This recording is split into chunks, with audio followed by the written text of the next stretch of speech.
تو جناب جہاں پر یہ تمام معاملات ہم دیکھ رہے ہیں اس وقت ملک میں، حاضر رائی بھی چل رہی ہے، پھر ایک جہاں پر بیان بازی بھی کی جا رہی ہے اور ساتھ ساتھ حکومت سازی کا بھی ایک مرحلہ چل رہا ہے، وہاں پر آئین کا آرٹیکل 91 کی شق 2 کے تحت عام انتخابات کی تاریخ کے 21 دن کے اندر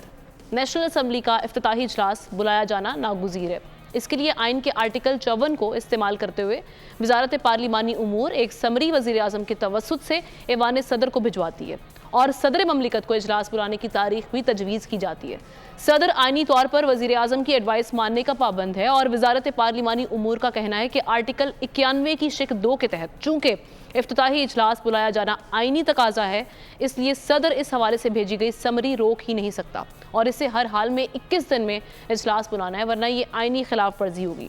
اب ہمارے سامنے سوال یہ ہے کہ صدر کی جانب سے تاحال قومی اسمبلی کا اجلاس کیوں نہیں بلایا گیا اور خلاف ورزی پر کیا کیا کارروائی عمل میں لائی جا سکتی ہے، لیکن اس حوالے سے ہم دیکھ رہے ہیں کہ کئی سیاستدان، کئی سیاسی جماعتوں کا رد عمل بھی سامنے آ رہا ہے۔ اسحاق ڈار صاحب نے کہا ہے کہ جی 29 فروری کو آٹومیٹکلی اگر وہ سمری پر دستخط نہیں بھی کرتے تب بھی ہر صورت جو نیشنل اسمبلی کا اجلاس ہے وہ ہوگا۔ حماد، آپ کیا سمجھتے ہیں، کیا لاجک کیا ہے اس ساری سچویشن میں؟ انہوں نے ریزن کیا پیش کی ہے، کیوں دستخط نہیں ہو رہے، کیوں لٹکایا جا رہا ہے اس معاملے کو؟ جی بالکل، میں سر کی بات کو لے کر آگے چلتا ہوں۔ آئین سب سے بڑی چیز ہوتی ہے، لیکن اس ملک میں شاید لگتا ہے کہ جتنا زیادہ آئین کو ڈسریگارڈ کیا جاتا ہے، قانون کو ڈسریگارڈ کیا جاتا ہے، آپ کے پہلے سوال کے جواب میں بھی میں نے کچھ یہی بات کی تھی، اتنا کسی اور چیز کا ڈسریگارڈ اور ڈسریسپیکٹ نہیں دیکھا جاتا۔ پریزیڈنٹ صاحب کا جو عہدہ ہے وہ سیریمونیل عہدہ ہے، وہ اے پولیٹیکل ہونا چاہیے ان کو، وہ جیسے سر فرما رہے ہیں کہ وہ کسی ایک جماعت کے نہیں ہیں۔ 2008، 9، 10 میں بھی ہم نے دیکھا کہ پریزیڈنٹ زرداری صاحب کے وقت پہ بھی یہ بحث چلی تھی کہ کیا پریزیڈنٹ 2 عہدے رکھ سکتے ہیں، جب وہ پریزیڈنٹ ہوں تو کیا وہ پارٹی ہیڈ رہ سکتے ہیں یا نہیں رہ سکتے۔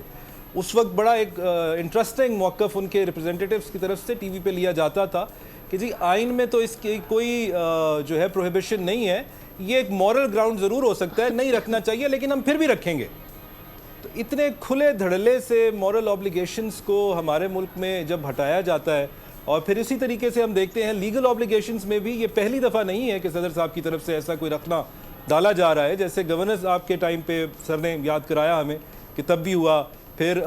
کچھ لا ایمنڈ کیا گیا تھا جب سیکرٹس آفیشل ایکٹ، اس دوران بھی ایسا ہی ہوا، ابھی بھی ہم دیکھ رہے ہیں، پھر ان کی پولیٹیکل سٹیٹمنٹس بھی دیکھ رہے ہیں۔ بہتر تو یہ ہونا چاہیے کہ یہ سیریمونیل عہدہ کسی ایسی شخصیت کو دیا جائے جو کہ پولیٹکس سے تعلق نہیں رکھتا۔ اگر ہم انڈیا کی طرف دیکھیں تو انہوں نے عبدالکلام صاحب کو بنایا ان کی سروسز کی ریکگنیشن میں، ایسے ہی لوگوں کو بنایا جانا چاہیے اگر تو اس عہدے کو رکھنا ہے۔ اگر اس عہدے کو نہیں رکھنا، اس کے اوپر بھی ایک بہت بڑی بحث کی ضرورت ہے کہ یہ صرف اس ملک کے خزانے پہ بوجھ کے علاوہ اور کیا خدمات انجام دے رہا ہے۔ اگر سیاسی سروسز دینی ہیں تو وہ آپ کسی اور طریقے سے کسی اور عہدے میں دے سکتے ہیں۔ میرے خیال سے پریزیڈنٹ الوی صاحب کو بھی پی ٹی آئی کی طرف سے ضائع کیا گیا ہے اس عہدے پہ بٹھا کے، وہ بہت اچھے پولیٹیکل ورکر، بڑے اچھے پولیٹیکل لیڈر ثابت ہو سکتے تھے، لیکن جو وہ کر رہے ہیں وہ اس عہدے کو زیب نہیں دیتا۔ سبسکرائب کریں اور بیل دبائیں تاکہ کوئی خبر رہ نہ جائے۔